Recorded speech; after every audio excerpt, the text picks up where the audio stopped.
तो आ जाओ। सबसे पहले फिजिकल रिफॉर्म्स के अंदर लिखो फिजिकल रिफॉर्म्स FISCAL। हाँ जी, तीसरे रिफॉर्म्स। दो रिफॉर्म हो गए ना, industrial sector reforms, financial sector reforms. अब लिखो physical reforms. Physical reform is also called tax reforms. हाँ जी, लिखो physical reform is also called tax reforms. And tax जो होता है कितने तरह का होता है? Tax is of two types. कौन कौन सा? Direct tax and indirect tax.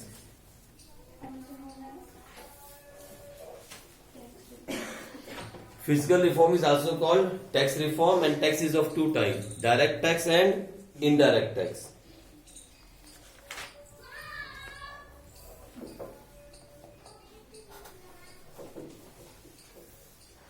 लिखो before NEP,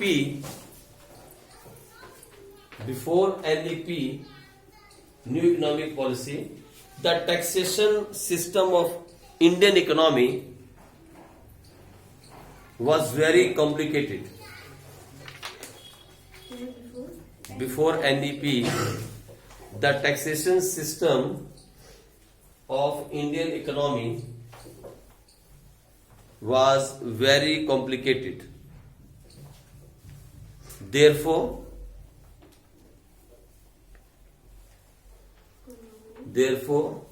people were trying to evade the taxes.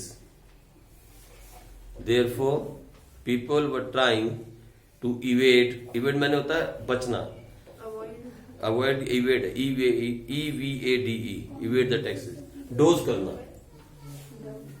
People were trying to evade the taxes. But after NEP,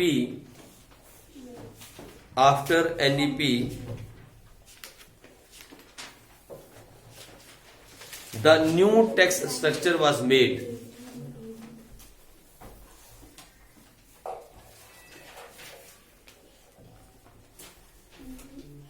The new tax structure was made,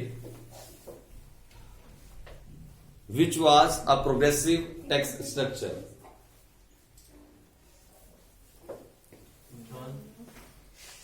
Before NEP, Indian economy का जो tax structure था वो बहुत complicated था, was very complicated. So people were trying to evade the taxes. मतलब evade का मतलब होता है डोज करना, मतलब टैक्स देने वाला है लेकिन देते नहीं थे लोग, डोज कर जाते थे। ठीक है, इवेड का मतलब डोज करते थे। लेकिन क्या हुआ? After NEP the new tax structure was made. और वो कौन सा स्ट्रक्चर था? It was progressive tax structure. अब ये मैंने पढ़ा रखा है आपको, what is the meaning of progressive tax structure. ये मैंने पढ़ाया हुआ है। टैक्स स्ट्रक्चर 3 तरह का होता है, सब भूल गए आप। मालूम है, हमने चैप्टर पढ़ा था, दिमाग से निकल जाते हैं इसलिए नहीं बोल रहे। There was a progressive tax structure. मालूम है क्या होता है? किसी को याद है? एक भी बच्चे को? What is the progressive tax structure है? ये कौन से चैप्टर में पढ़ा था? गवर्नमेंट बजट के अंदर। और वो अकेला ऐसा चैप्टर है मैक्रो इकोनॉमिक्स में 6 नंबर का है। बाकी कोई भी ऐसा चैप्टर मैक्रो में नहीं है जो अकेला 6 नंबर का हो। That is the only one chapter in macro economics जिसके साथ कुछ नहीं है, वो अकेली यूनिट है। अकेला ऐसा चैप्टर है जो 6 मार्क्स में आता है और आपने उस चैप्टर को दोबारा रिवाइज भी नहीं किया। नॉनसेंस। हाँ जी, कोई बताएगा what is the meaning of progressive tax structure?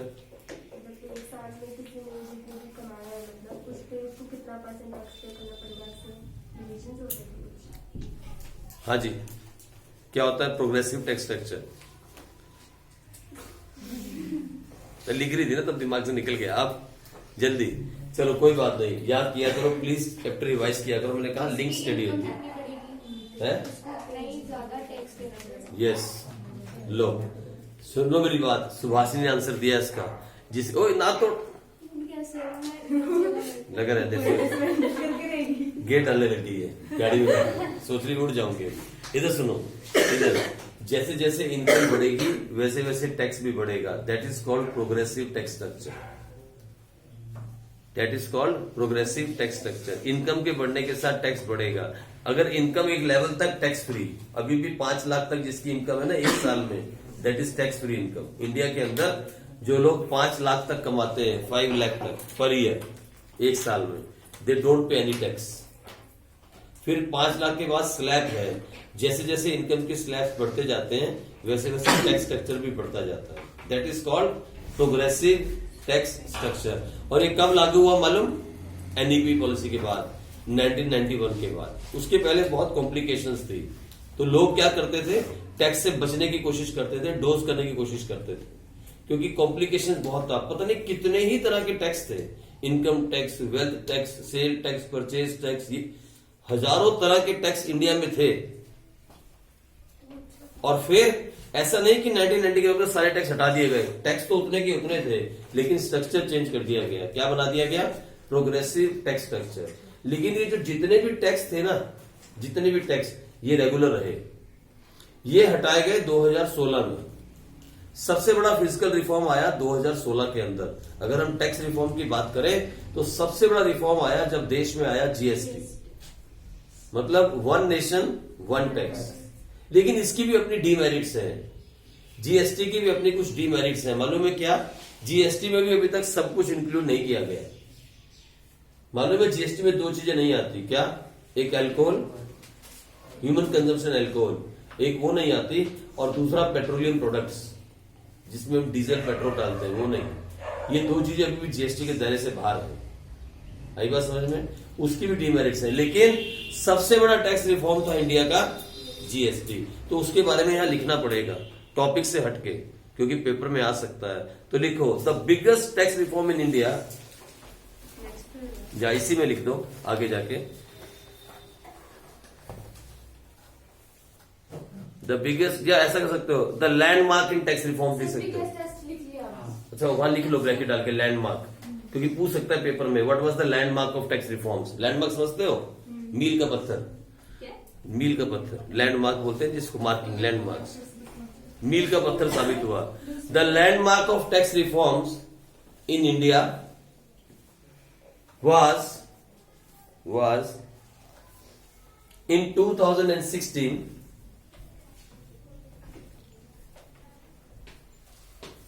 2016 bill passed in the parliament regarding GST.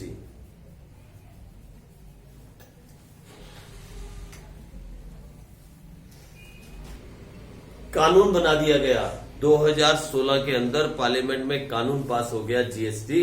अब सबसे बड़ा tax reform, landmark in tax reform in Indian economy is the GST in 2016. But this law was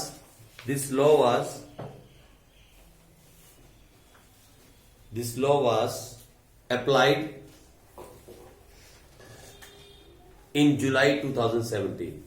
अब 2 dates याद रखना। Bill कब पास हुआ, लेकिन applied कब हुआ?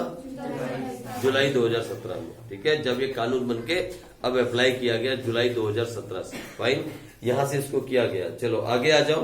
इसके अंदर इसकी भी कुछ मेरिट्स थी और इसकी भी कुछ डीमेरिट्स थी। सबसे बड़ी मेरिट ये थी कि वन नेशन वन टैक्स हो गया।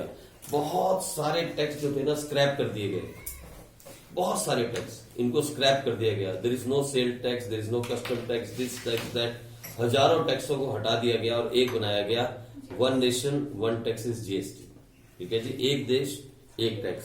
पहले बहुत सारे टैक्स थे। पहले हालात ये थे कि आप यहां से पंजाब में कुछ खरीदोगे तो वो सस्ता मिल जाएगा, फिर यहां से दिल्ली से कुछ लेने जाओगे तो महंगा मिल जाएगा। इस तरीके से होता था। लोग क्या करते थे कि आपने गाड़ी बुक करवाई ना, कार लेनी है, तो कार की पेमेंट करनी है आपने, तो कार कहां से लेने जा रहे हैं लोग? दिल्ली से। क्यों? वहां 20,000 रुपये सस्ती पड़ रही है, दिल्ली में टैक्स कम है। या चंडीगढ़ से लेंगे, वहां 10,000 सस्ती पड़ेगी, हरियाणा में टैक्स ज्यादा है। ये हालात थे। तो टैक्स की चोरी बहुत ज्यादा थी और बिना बात की आवाजाही थी। तो इन्होंने सब कुछ खत्म किया। वो बोले पूरे देश में एक ही टैक्स, सब बराबर का टैक्स पे करेंगे। और ये पास किया गया 2016 में, अप्लाई किया गया जुलाई 2017 के अंदर। लेकिन थोड़ा सा इसके बारे में नॉलेज होनी जरूरी है, क्योंकि 12th क्लास के बच्चे हो और ये नया नया टॉपिक है। ये टॉपिक से हटके लेकिन लिख लो merits of GST.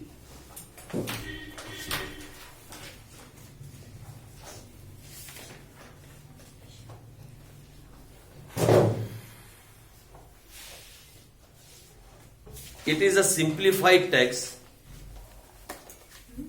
It is a simplified tax structure. It is a simplified tax structure, and it is a one tax for all the indirect taxes. ठीक है जी? It is a one tax for all the indirect taxes.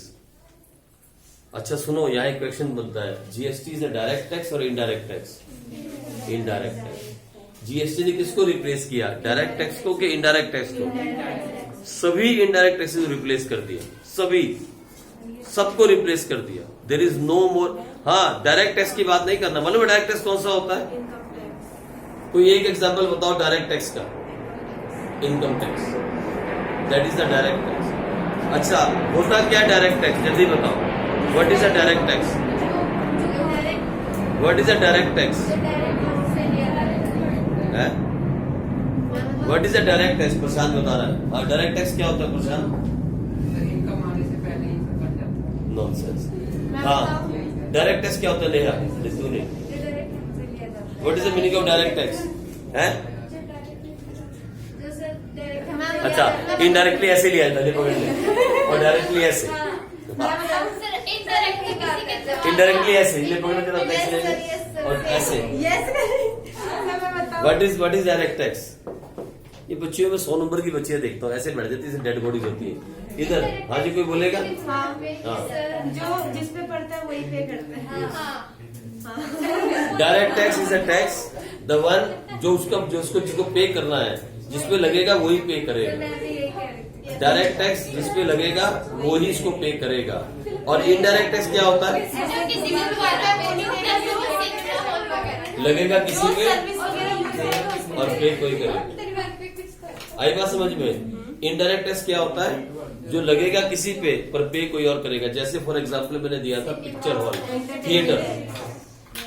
Theatre में picture लगती है, आप picture देखने जाते हो, वहां टिकट परचेज करते हो, उस पर लिखा होता है एंटरटेनमेंट टैक्स, इतने रुपए लिखा होता है ना। वो एंटरटेनमेंट टैक्स किसका है? गवर्नमेंट के खाते में जाना है। लेकिन अगर आप पिक्चर देखने ना जाओ तो कोई भी इंसान आपके घर में टैक्स लेने नहीं आएगा। अगर आप पिक्चर देखने नहीं जाओगे तो टैक्स कौन किसको पे करना था? जो थिएटर का मालिक है, जिसने वो पिक्चर खरीदी है। लेकिन क्योंकि आप वो सर्विस यूज करना चाहते हो तो यू पे फॉर दैट, मीन्स लगा किसी और पे और दिया किसी और ने, दैट इज इनडायरेक्ट। और डायरेक्ट टैक्स का एग्जांपल होता है आपके पापा की सैलरी, जो उन्होंने कमाया वही सीधा उनके कट गया। मतलब आपके पापा अगर कमा रहे हैं तो पापा ही टैक्स देंगे, चाचा नहीं दे सकते उसकी जगह पे। That is called direct tax. सबसे अच्छा एग्जांपल है डायरेक्ट टैक्स का salary, that is called income tax. ठीक है? और इनडायरेक्ट टैक्स का बहुत सारे एग्जांपल है। आप रेस्टोरेंट में खाना खाने गए, उसने आपको बिल दिया, नीचे लिखा है जीएसटी, खाने का खर्चा प्लस जीएसटी। अरे भाई, आप खाना खाने गए तो उसने चार्ज किया ना। अगर आप ना जाते, अगर बाहर खाना खाने का कभी दिल करे आपका, तो घर से बाहर अपना टेबल ले आओ और बैठ के खा सकते हो। ना जाओ बाहर खाने, इतनी दूर खाने के लिए आप गए तो उसने टैक्स चार्ज किया। मतलब टैक्स किसी और का और दिया किसी और ने। चलो आ जाओ, लिख लिया आपने पहला वाला मेरिट। आ जाओ नेक्स्ट लिखो, मेरिट नंबर 2। मेरिट नंबर 2 लिखो, since refund of GST, since refund of GST on inputs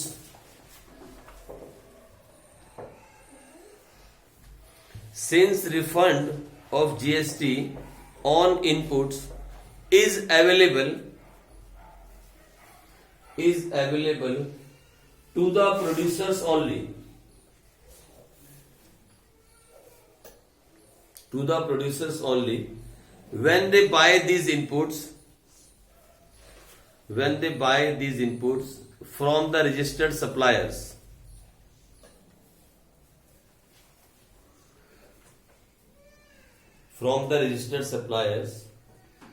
then it ensures higher degree of transparency.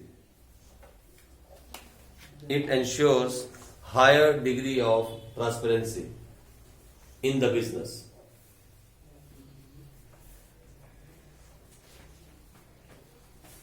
ठीक है जी। तीसरी मेरिट लिखो इसकी, मेरिट नंबर 3, ट्रांसपेरेंसी। सुनो मेरी बात, मालूम है आपको, मैंने थोड़ा सा पढ़ाया था 11th क्लास में, जो अकाउंट्स के बच्चे हैं इधर गौर फरमाना। मैंने आपको 11th क्लास में जीएसटी की क्लास लगाई थी, आई थिंक 2-3 क्लास लगाई थी, याद है? हमने पढ़ा था जीएसटी के बारे में। There are 2 type of GST पढ़ा था आपने, इनपुट एंड आउटपुट। जब हम परचेज करते हैं तो क्या लिखते हैं? इनपुट। और सेल करते हैं तो क्या लिखते हैं? आउटपुट। फिर जीएसटी भी 2 तरह की होती है, सीजीएसटी, एसजीएसटी और आईजीएसटी। जब हम विद इन द स्टेट बेचते हैं तो क्या लगती है? सीजीएसटी और एसजीएसटी। आउटसाइड द स्टेट बेचते हैं, ये सब आपने पढ़ा हुआ है। और फिर लास्ट में, महीने के लास्ट में क्या किया जाता है? आउटपुट में से इनपुट माइनस की जाती है। अगर आउटपुट ज्यादा है हमारी, अगर बेचा है ज्यादा है तो we have to pay to government, अगर इनपुट ज्यादा है तो we have to claim to government. जब ऐसा सिस्टम बना दिया गया, जब ऐसा सिस्टम बनाया गया तो इससे पता है क्या आया बिजनेस में? ट्रांसपेरेंसी आ गई, मतलब सब कुछ साफ साफ दिखने लगा। फिर उससे क्या हुआ? तो लिखो, ब्लैक मनी ट्रांजेक्शन्स वर रिड्यूस्ड। इसी पॉइंट में नीचे लिखो, black money transactions were reduced.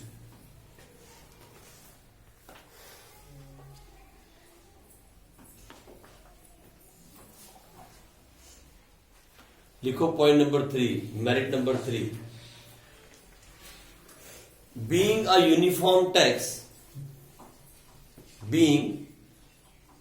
uniform tax across all parts of the country,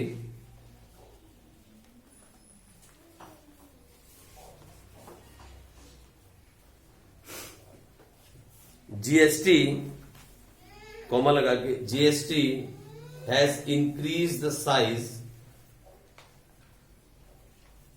GST has increased the size of the market for the domestic producers.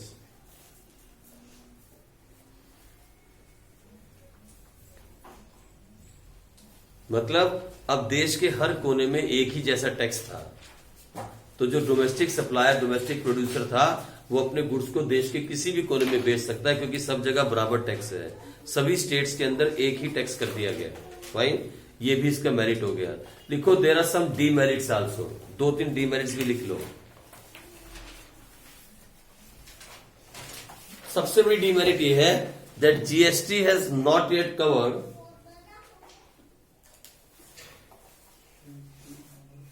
GST has not yet covered, alcohol,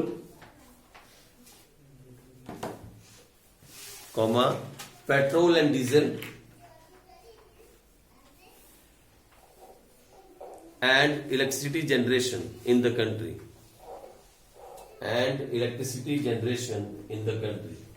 लेकिन ये book अभी update नहीं हुई है। Electricity तो आ गया GST के दायरे में। जनरेशन इन द कंट्री, ठीक है जी। अब जो आपका बिजली का बिल आता है, घर जगह नोट करना, आज नीचे जीएसटी लिखा होता है, पहले नहीं था, अब आ गया, ठीक है। लेकिन पेट्रोल अभी भी आप भरवाओगे किसी से, इन द कंट्री, पेट्रोल किसी से भरवाओगे, उसको बोले पक्का बिल दे दो, तो नीचे लिखा होगा सेल टैक्स, जीएसटी नहीं आता, क्योंकि पेट्रोल को अभी तक जीएसटी में नहीं लाया। जिस दिन पेट्रोल जीएसटी में आ जाए और डीजल, पेट्रोल 28 रुपए सस्ता हो जाएगा और 28 रुपीज डाउन। ये तो हर जो स्टेट है ना, अभी भी गवर्नमेंट का रेट पेट्रोल का कम है, लेकिन हर स्टेट ने अपने टैक्स ठोके हुए ऊपर, हर स्टेट ने अपने टैक्स लगा रखे हैं, इसलिए पेट्रोल इतना महंगा है। अगर जीएसटी दायरे में आया तो फिर एक देश में एक ही जैसा टैक्स होगा, तो पेट्रोल बहुत सस्ता हो जाएगा। लेकिन अभी पेट्रोल डीजल पे अपने अपने टैक्स लगे हैं। जितनी जितनी जरूरत है स्टेट की, उसने उतने ही टैक्स लगा रखे हैं। अगर हरियाणा को ज्यादा पैसा चाहिए तो पंजाब से महंगा कर दिया। आपने कभी पढ़ा हो, गलती से आप इस तरफ गए हो चंडीगढ़ साइड, तो जैसे ही यहाँ से स्टार्ट होता है, चंडीगढ़ लिखा होता है पंजाब से 2 रुपए सस्ता पेट्रोल, या पंजाब से 1 रुपए सस्ता। देखो अभी नोट किया है, कभी इस तरफ को गया, कभी जीटी रोड पे जाओ तो नोट करना है बात, या इस तरफ चले जाओ, इस तरफ जाओगे तब भी और इस तरफ जाओगे तब, जिधर से बॉर्डर स्टार्ट होता है वहां लिखा होता है। ठीक है, चलो आगे बढ़ जाओ, आगे लिखो GST rates across different goods, GST rates across different goods and services are still not finally settled.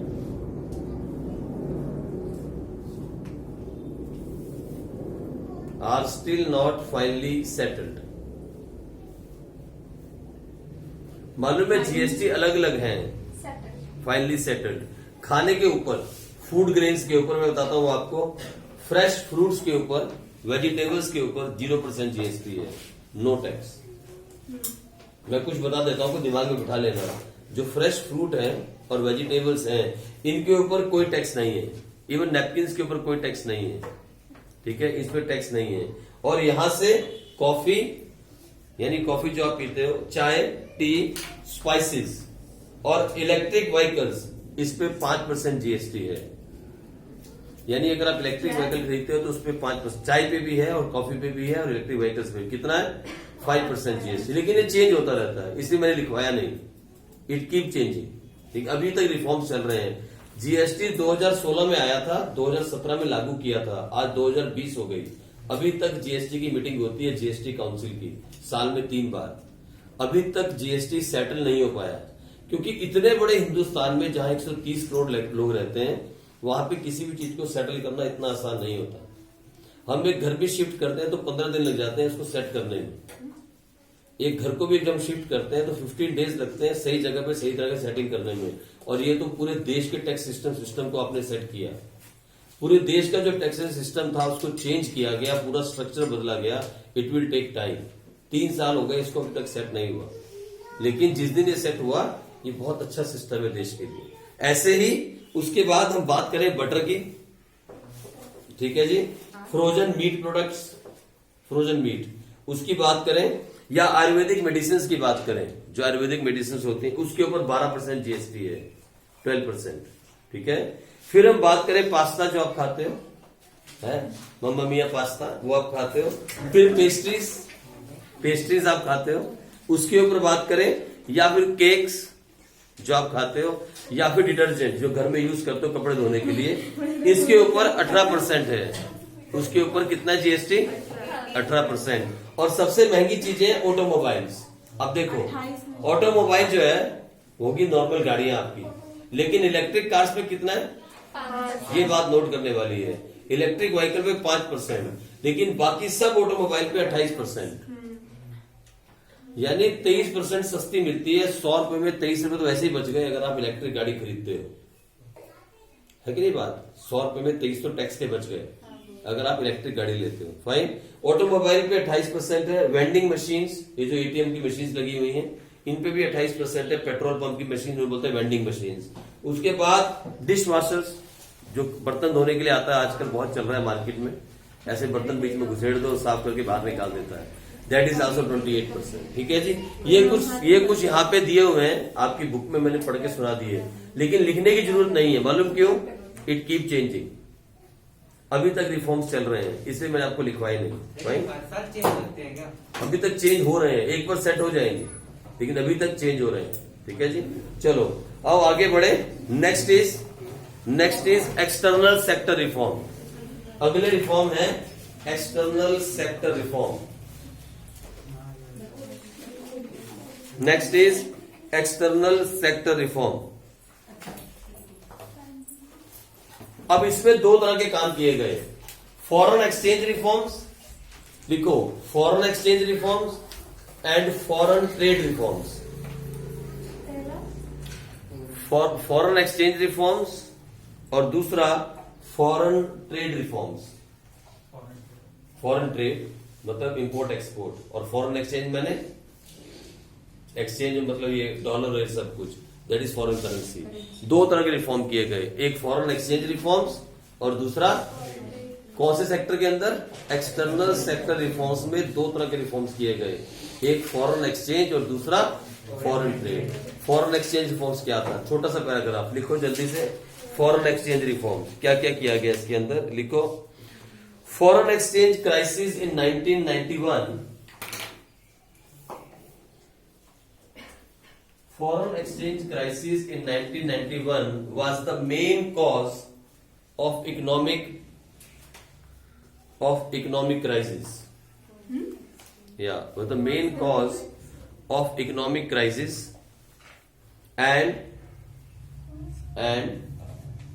required immediate solution. And required immediate solution. At that time, फिर लिख लो, foreign exchange crisis in 1991 was the immediate cause of economic crisis and required immediate solution. आगे क्या लिखा हमने? At that time, India was forced. At that time, India was forced to borrow $7 billion from World Bank.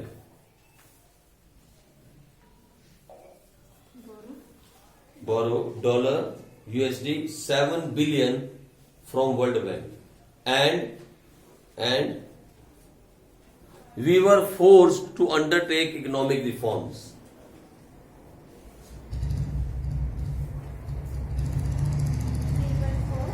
To undertake economic reforms. ये तो वही कहानी होगी दोबारा जो हमने शुरू में पढ़ी थी। इसमें नया क्या हुआ? अब सुनो क्या हुआ नया, लिखो आगे जल्दी से। To meet the foreign exchange crisis, एक तो गवर्नमेंट ने क्या किया उस टाइम पे मालूम है? क्या किया? $7 बिलियन का लोन लिया, लेकिन वो इनफ नहीं था, और भी एक काम किया। क्या किया मालूम? अब लिखो। To meet the foreign exchange crisis, the government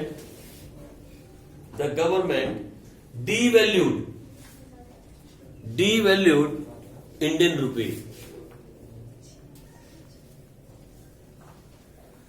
अरे सुनो, कभी आपने कभी गौर किया होगा, मैं बताता हूं आपको, आज से ठीक 10 साल पहले की बात है। अगर आपको थोड़ी अकल रही हो उस टाइम पे, तो अकल नहीं होगी, लेकिन आप 5 साल पहले देख लो। आज से 5-10 साल पहले इंडियन रुपी की कीमत $1 के प्रति पता कितनी थी? 60, मैक्सिमम 50 और 60 के बीच में। आज 72-73 हो गई, इंडियन 75 हो गई। अब आज इंडियन रुपी जो है ना, इंडियन रुपी वो गिरता जा रहा है और डॉलर जो है वो स्ट्रांग होता जा रहा है। ये शुरुआत की थी मनमोहन सरकार ने, नहीं तो एक टाइम ऐसा था 1 Indian rupee was equal to $1। किसका? काट दे, सुनो जो मेरी बात। 1 Indian rupee was equal to $1। एक ऐसा टाइम था कि 1 रुपया $1 के बराबर था। कब वो टाइम था? जब मनमोहन सरकार ने डिवैल्यूएशन स्टार्ट नहीं किया था। हमारे पास मतलब ये देखो कि आज हम फॉरेन जाके कमाते हैं, वहां $100 मिलते हैं, तो यहां बन जाते हैं उसके कितने? 7,000 बन जाते हैं, 7,000। लेकिन एक टाइम ऐसा था कि हम अगर वहां $100 कमाते तो यहाँ भी कितने बनते? तो फिर बाहर कोई भी नहीं जाता। बाहर भागने का मेन कारण क्या है? वहां 100 पाउंड कमाए तो यहाँ कितने बन गए? 10,000। और वहां के 100 रुपए यहाँ के कितने बन गए? 10,000। इसलिए लोग बाहर को भागते हैं, इसलिए बाहर पैसा बोलते हैं। ठीक है, बाहर पैसा नहीं है, यहाँ डिवैल्यूएशन है। बात को समझो। उनकी करेंसी के हिसाब से तो वो 100 रुपए दे रहे हैं, लेकिन हमारे यहाँ पे वो 10,000 बन रहे हैं, क्योंकि इंडियन रुपीज डिवैल्यू हुआ। डिवैल्यू का मतलब हमारी वैल्यू जो है पैसे की घटती चली जा रही है, वो हमारे बराबर में महंगे होते जा रहे हैं। एक टाइम पे दोनों बराबर थे, 1 रुपया $1। 100 रुपए दे दो, $100 खरीद लो। आज $100 परचेज करने के लिए 7500 रुपए देने पड़ते हैं, 7,500, जो कभी 100 देने पड़ते थे। इतना डिवैल्यू हो गए हम। लेकिन ये डिवैल्यू किया कब? ये 1991 के बाद स्टार्ट किया, डिवैल्यूएशन ऑफ रुपी। क्यों किया गया ऐसा? ताकि हमारे एक्सपोर्ट्स चीप हो जाए। जब कभी भी गवर्नमेंट को देश में एक्सपोर्ट्स, इंपोर्ट नहीं, एक्सपोर्ट्स बढ़ाने होते हैं, तो गवर्नमेंट पैसे का डिवैल्यूएशन करती है, उससे एक्सपोर्ट्स चीप हो जाते हैं। हमारी कंट्री के जो एक्सपोर्ट्स हैं वो चीप हो जाएंगे। वो कैसे चीप हो जाएंगे? अब सोच के देखो, इधर एक बाहर बैठा आदमी जो अमेरिका में बैठा है, 1991 के पहले की बात सोचो, वो वहां से $1 भेजेगा, उसे $1 का सामान मिलेगा। आप मेरी बात समझे? जो आदमी 1991 से पहले बाहर अमेरिका में बैठा है, उसे इंडिया से कुछ मंगवाना है, वो वहां से $1 यहां भेजेगा, तो उसको $1 का सामान मिलेगा। आज वो वहां से $1 भेजेगा, उसे 75 रुपीज का सामान इंडिया से मिलेगा। तो क्या बढ़ जाएगा इंडिया का? एक्सपोर्ट्स बढ़ जाएंगे। यानी आज उसके $1 के पीछे, उसके $1 के पीछे यहां से 75 रुपीज का सामान बाहर जाएगा, तो इंडिया के एक्सपोर्ट्स बढ़ जाएंगे। और एक्सपोर्ट्स के बढ़ने से क्या होगा? जितने एक्सपोर्ट्स बढ़ेंगे उतना क्या होगा? फॉरेन करेंसी आएगी। इस लालच के अंदर डिवैल्यूएशन और इंक्रीज किया गया। उस टाइम पे जो डिवैल्यूएशन किया गया उसके पीछे लालच ये था कि जितना ज्यादा एक्सपोर्ट होगा, क्वांटिटी में बढ़ा दो, क्वांटिटी एक्सपोर्ट की बढ़ा दोगे तो क्या होगा? वहां से बाहर से पैसा आना स्टार्ट हो जाएगा। ये मेन टारगेट था। ठीक है जी, चलो इसी से कल कंटिन्यू करेंगे, यहीं से कल कंटिन्यू करेंगे। ठीक है।